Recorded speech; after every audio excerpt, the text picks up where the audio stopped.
In the crisp autumn air of Arlington National Cemetery, where rows of white headstones stood like silent sentinels guarding the nation's heroes, a small crowd gathered under a canopy of turning leaves.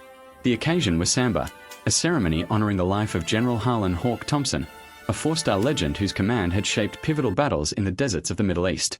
Dignitaries in starched uniforms mingled with family members, their faces etched with grief and pride.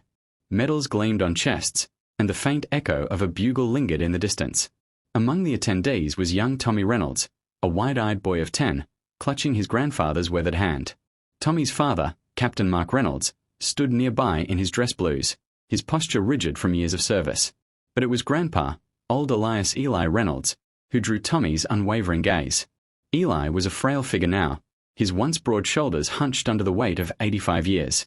He wore a simple wool coat over a faded shirt, no medals in sight, just a small American flag pin on his lapel. His face was a map of wrinkles, each line a story untold, and his eyes, though dimmed by time, held a quiet fire. "Grandpa," Tommy whispered, tugging at Eli's sleeve as they approached the cordoned-off area near the gravesite. "Why are we here? Dad said this general was a big deal." Eli smiled faintly, his voice a gravelly rumble. "He was, Tommy. A good man. Fought hard, led well. But wars, they take pieces from all of us." The boy nodded, not fully understanding, but content in the warmth of his grandfather's presence. Tommy had always called him Grandpa with a mix of awe and affection. To the boy, Eli was the storyteller who spun tales of fishing trips and backyard adventures, not the shadowy figure from history books.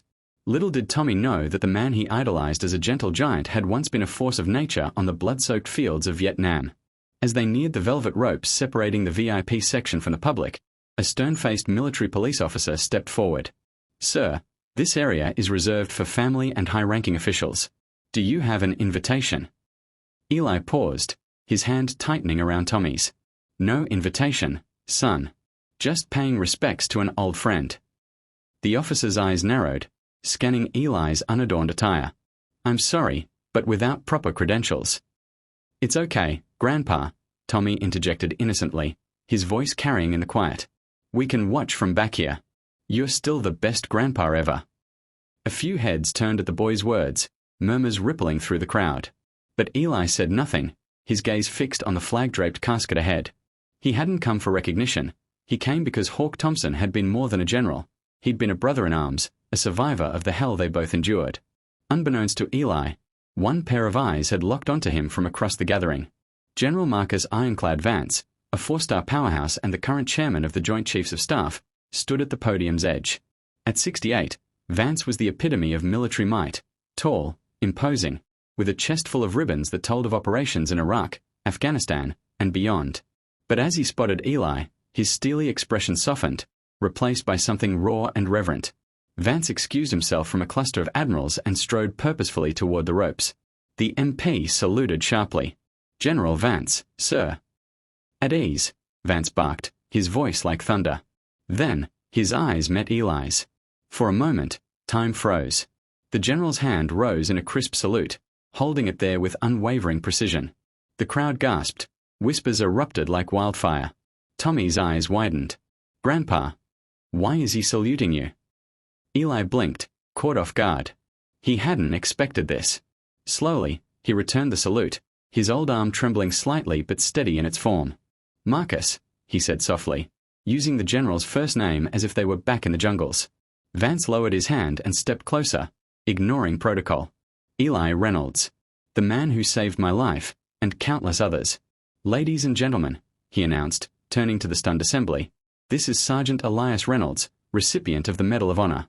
A true American hero." The words hung in the air, and suddenly, the pieces fell into place for those who remembered the tales. Flashbacks flooded Eli's mind as the crowd's attention shifted to him. It was 1968, the Tet Offensive raging through the humid hell of Vietnam. Eli, then a young sergeant in the 101st Airborne, led a platoon through the dense underbrush near Hue. The air was thick with the stench of gunpowder and fear.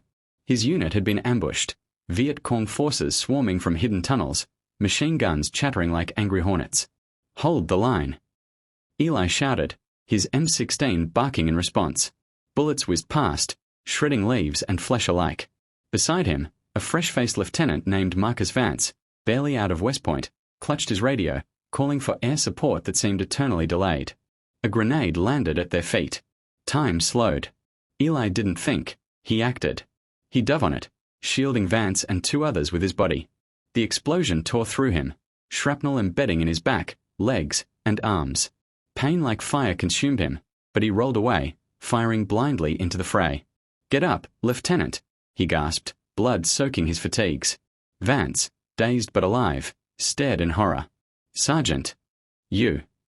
"No time for that," Eli grunted, pushing Vance toward cover. Despite his wounds, Eli rallied the men, leading a counterattack that repelled the enemy. He carried a wounded private 2 miles through enemy territory to an evac point, refusing medical aid until everyone else was safe. For his actions, Eli was awarded the Medal of Honor by President Johnson himself. But fame wasn't his path. He returned home broken, haunted by nightmares and the ghosts of fallen comrades. He married his high school sweetheart, raised a family, and worked quietly as a mechanic in a small Ohio town. The medal gathered dust in a drawer. The story stayed locked away, shared only in whispers with his son, Mark. Vance, however, never forgot. That day forged him. He rose through the ranks, crediting Eli's sacrifice as the spark that ignited his unyielding resolve. "If not for Sergeant Reynolds," he'd say in private briefings, "I wouldn't be here." Over the years, Vance tried to find Eli, but the old sergeant had vanished into civilian life, shunning the spotlight. Back in the present, as Vance's words echoed, the crowd erupted in applause. Tommy beamed, pride swelling in his chest. "Grandpa, you're a hero." Eli chuckled weakly, ruffling the boy's hair. "Nah, kiddo. Just did what needed doing." But Vance wasn't done. He signaled to an aide, who hurried over with a velvet box. "Eli, it's time the world remembered." Opening, it revealed a replica of the Medal of Honor, gleaming under the sun. "The original's yours, but this is for today." Tears welled in Eli's eyes as Vance pinned it to his coat. The general saluted again, this time joined by every uniform in sight. Even civilians stood, hands over hearts. Mark, Eli's son, wiped his eyes, finally understanding the depth of his father's silence. As the ceremony continued, Eli was invited to the front row. Tommy sat on his lap, whispering questions about Vietnam. Eli shared snippets, not the gore, but the brotherhood, the courage. "War ain't glorious, Tommy. It's loss and pain.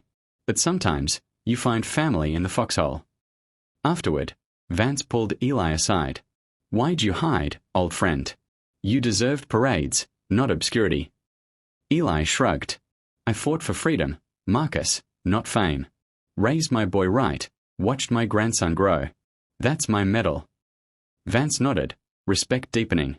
"And now, the nation's finally saluting you." The story spread like wildfire. News outlets picked it up.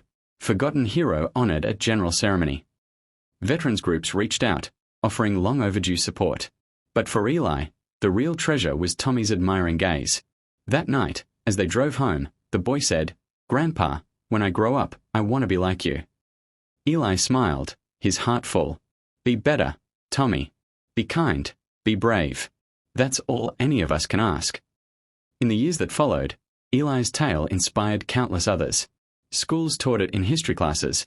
Books were written about unsung heroes. Vance visited often, their bond unbreakable. And Tommy. He joined the military, not for glory, but to honor the man who taught him the true meaning of sacrifice. Eli passed peacefully at 92, surrounded by family. At his funeral, a 4-star general, now retired, led the salute.